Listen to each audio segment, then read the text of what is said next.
सीमा सुबह के लगभग 10 बजे अपने घर से कॉलेज जाने के लिए निकली। उस वक्त उसके घर के सामने एक सामान से भरा ट्रक आकर रुका। उस ट्रक से एक बहुत ही हॉट और सेक्सी लड़का उतरा।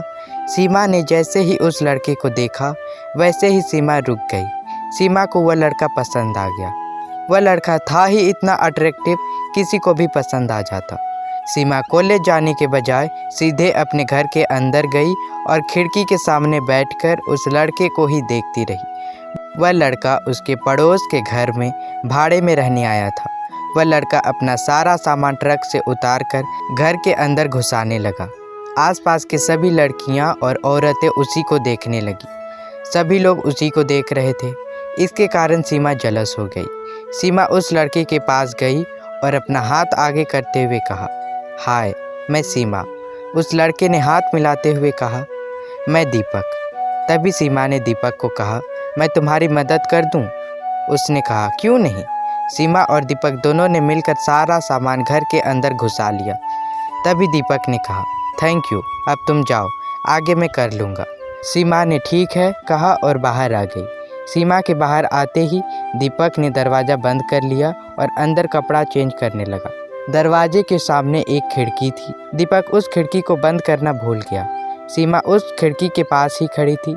सीमा जा ही रही थी कि उसकी नज़र खिड़की पर पड़ी। उसने दीपक को बिना कपड़े के देख लिया।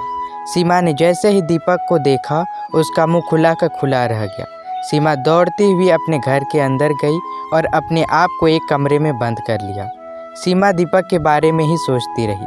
सीमा को बार बार दीपक का नंगा शरीर मन में दिखता रहा। सीमा उसके जिस्म के प्यार में पागल हो गई। उसी शाम कुछ पकवान बनाकर दीपक को देने के लिए गई। सीमा सज धज के छोटे कपड़े पहनकर उसके घर गई। सीमा ने दरवाज़ा खटखटाया तो काफ़ी देर तक उसने दरवाज़ा नहीं खोला। दीपक ने एक छेद से झांका तो वही लड़की थी जिसने सुबह को उसकी मदद की थी। पहले तो वह दरवाज़ा नहीं खोलना चाहता था, फिर उसने देखा वह बहुत छोटे छोटे कपड़े पहन कर आई है तो वह अपने आप को कंट्रोल नहीं कर पाया और उसने दरवाज़ा खोला और सीमा को अंदर बुला लिया। सीमा अंदर गई और कहने लगी, मैंने ये अभी बनाया है। मैंने सोचा तुम अकेले होगे तो कुछ बनाया होगा कि नहीं, ये सोचकर मैं ये तुम्हारे लिए लेकर आई हूँ। ये बोलकर सीमा उसके बगल में उसके साथ सट के बैठ गई। दीपक सीमा के दिए खाने को खा ही रहा था। उसी वक्त सीमा दीपक की जांघ में अपना हाथ रखकर कहने लगी, तुम इतना हॉट क्यों हो? यह बोलकर दीपक को प्यार भरी निगाहों से देखने लगी। उस वक्त दीपक मौके का फ़ायदा उठा लिया। दीपक को समझ आ गया कि यह मेरी बॉडी पर फिदा हो गई है। उसी वक्त दीपक ने सीमा को किस कर लिया और दोनों रोमांस करने लगे। सीमा रोज़ इसी तरह हर शाम कुछ पकवान लेकर आती और दोनों रोमांस करते। सीमा को दीपक के जिस्म का नशा हो गया। वह दीपक के प्यार में पागल हो गई। 2 सप्ताह बाद एक दिन सीमा अपने घर के बाहर बैठी हुई दीपक को देख रही थी। उस वक्त दीपक वर्कआउट कर रहा था। उसी वक्त एक ऑटो वहां आकर रुक गया।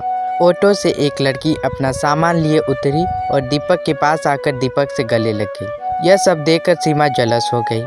उस लड़की के माथे में सिंदूर था। वह लड़की कौन है, यह सोचकर उसके घर गई तो उसे पता चला कि वह उसकी पत्नी थी।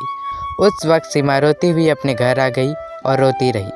1-2 दिन उसने अपने आप को तो कंट्रोल कर लिया, लेकिन उसे दीपक ही याद आने लगा। वह दीपक से अपना हवस बुझाना चाहती थी, लेकिन अब वह दीपक से नहीं मिल सकती। सीमा ने कई बार सोचा कि मैं किसी और लड़के के साथ प्यार करती हूँ, लेकिन उसका दिल ही नहीं मान रहा था। वह दीपक के प्यार में अंधी हो चुकी थी। एक दिन दीपक के पास आई और ज़बरदस्ती उसके साथ शारीरिक संबंध बनाने लगी। उस वक्त दीपक की पत्नी घर पर ही थी। दीपक की पत्नी ने सीमा को धक्के मारकर घर से निकाली और कहने लगी, तुम मेरे पति से दूर रहो। उस वक्त सीमा अपनी बेइज्जती बर्दाश्त नहीं कर पाई और उसने अपने आप को फांसी लगा लिया। अगर आपको मेरी यह कहानी अच्छी लगी तो वीडियो को लाइक करें, शेयर करें और चैनल को सब्सक्राइब करें।